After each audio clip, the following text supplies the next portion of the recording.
Hey YouTube, there's new light, and this is the second version of this video.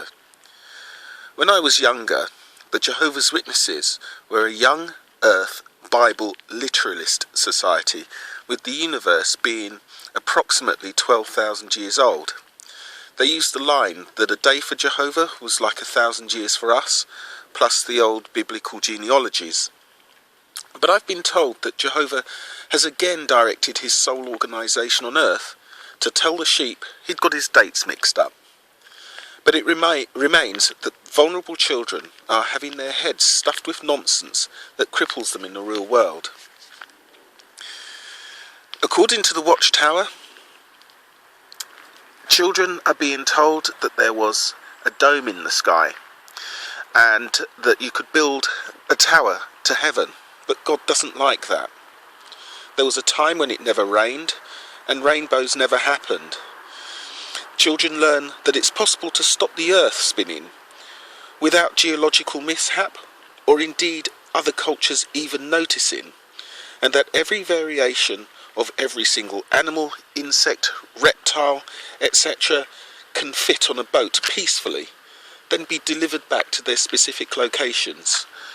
You know, kangaroos to Australia, penguins, whatever.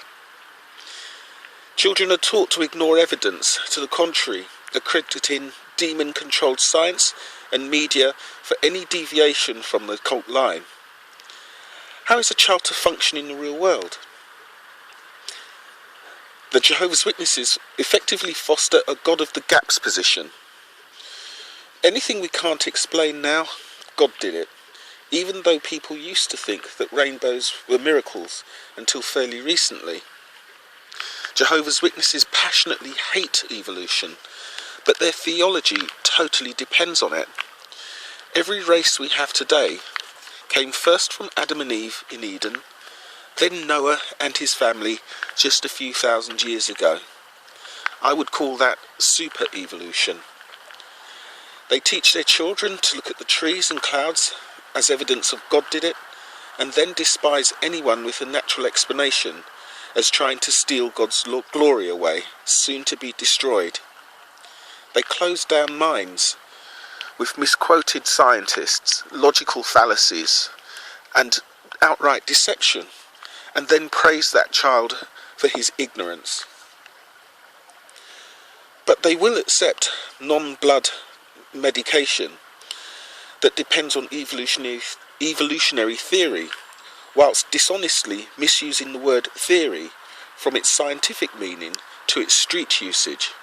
So when the child joins the world of reality, first they must learn how to think rather than what to think, then learn how to evaluate evidence, then remove all the nonsense that his head has been filled with, plus learn to ignore the demons that are out to chase him if he learns anything. It takes many of us Jehovah's Witness raised children many years just to escape the cult-imposed ignorance.